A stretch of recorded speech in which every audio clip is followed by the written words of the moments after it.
I guess for both guys, Florida's been a tough place for Arkansas. Hadn't won down there since '95. You guys obviously have never won there. Kind of what's the mindset going to a place that's been so tough for Arkansas to win? Just take one day at a time. We know Florida's a pretty good team, and we just got to come out and have that mindset of defense, and hopefully we come out with the win. Yeah, there's one of the two teams me and Anton haven't had the chance of beating. They're a tough team, but we come down there and play good defense and do what we're supposed to do. I think we'll be all right. Yeah, when you think about it, '95, I'm not even sure either you guys were born and you're seniors. Is that just kind of hard to believe a program as good as Arkansas, even though Florida's a tough place, obviously, is that just kind of hard to believe it's been so long since Arkansas won down there? I mean, it's hard to believe, but that's what it is. I guess, well, just on the road in general, because you all were a big part of a team that was successful on the road last year. What's been the difference this year, and just what do you all feel you need to do to be successful on the road? I just feel like we sometimes come out with the offensive mindset on the road and start going back to things that led us to losing. You know what I'm saying? So we just play together and play for each other and play defense. We'll be all right. Yeah, like he said, I think we come out, play together, and just stay together. If we up or down, keep our poise on the road, and play good defense, I think we'll be all right. Anton, with your personal relationship with Kayvon, does this game mean a little bit more? I mean, it's your last guaranteed game against him. Yeah, I mean a little bit more, but I don't want to put personal things into the game. I'm playing for the Razorbacks and for the team. He's playing for Florida and his team. So what me and him have going, I wouldn't say it was something like that. But when we talk, it'll be something that we bring up in the future. Yeah, for both you guys, Darius got his first start. He seemed to give you guys a good injection of energy. What'd you think of Darius? I guess first off, what'd you think when you heard he was starting, and just what'd you think of how he played? Darius Hall, he played good. They played real good last game, and he come with a lot of energy.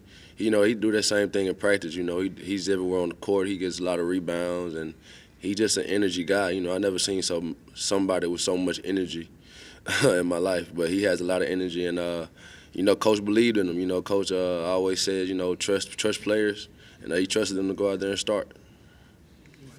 We seen what Daddy can do in practice. He just got the chance to finally start and get more minutes in the game, and he took advantage of his opportunity. And I hope he continue has success in the future. Yeah. And then, Daryl's got, I think he had 80 assists last year. He's got 69 now, so he's almost got as many as he had last year.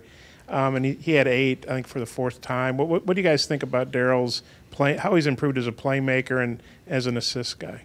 He's a great player. When teams are locking on him, and he's driving in there and dishing the ball, that's just plays that he's making. He can make plays.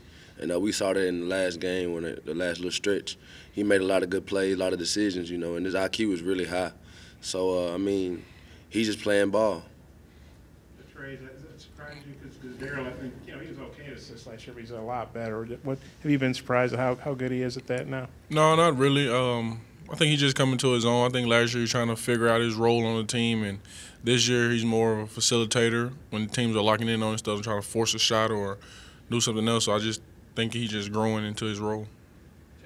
I know conference play changes what you guys are able to do offensively, but can you put any things into what maybe some of the struggles have been offensively and some of the struggles scoring for you guys in conference play?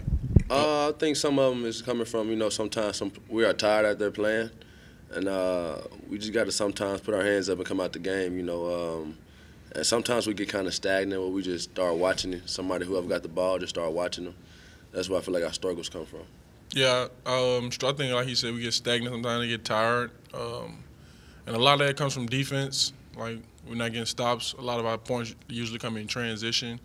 But once we get in the half court, I think we get stagnant, and the spacing on the floor is not right. So it's just something we need to work on in practice every day.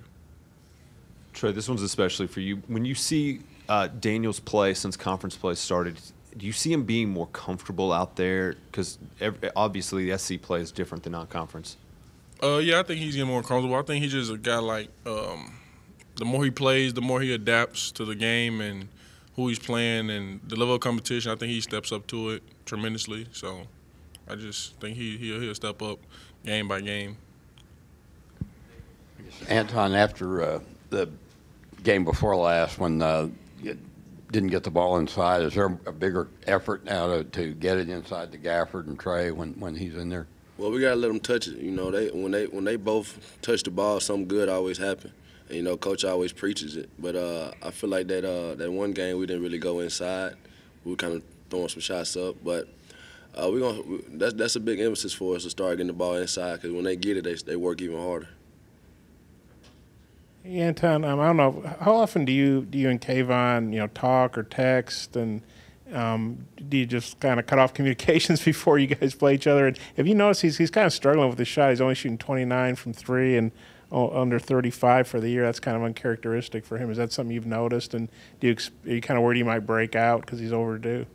I mean, I noticed it, and that's something that came up to a breakout game, but hopefully it's not against us. But no, we don't talk during the week of the games. We'll probably talk next week sometime when they play somebody else, but we don't talk the week of the game when we play them. You guys, like, when was the most recent time you guys texted or talked? About 2 weeks ago.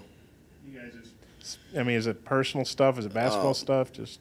I mean, we're both busy. We practice at school. It's just like we know we're friends. We don't got to talk every day. Anything else? One more right here.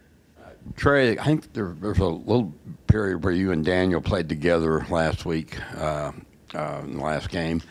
Do you all work much in practice together, and do you feel comfortable working with him? Yeah, we work a little bit of practice together. I'm comfortable with whoever coach puts out there with me, so not a big adapt thing for me. You see it as a combination that maybe y'all will use at different times this year? Yeah, coach handed it to me, said we might use that big and big combination in the game a little bit more. Anton, in the game the other day, I think you guys were down 6 points, and you scored at that point on a drive. Were you aware of the score? I mean, what went into taking it upon yourself at that moment to do that? I was just playing ball. I mean, we always do push right back at you. I mean, they scored and got it out fast, and I was open on the break with one player, so just decided to take them. I mean, it wasn't nothing out the ordinary.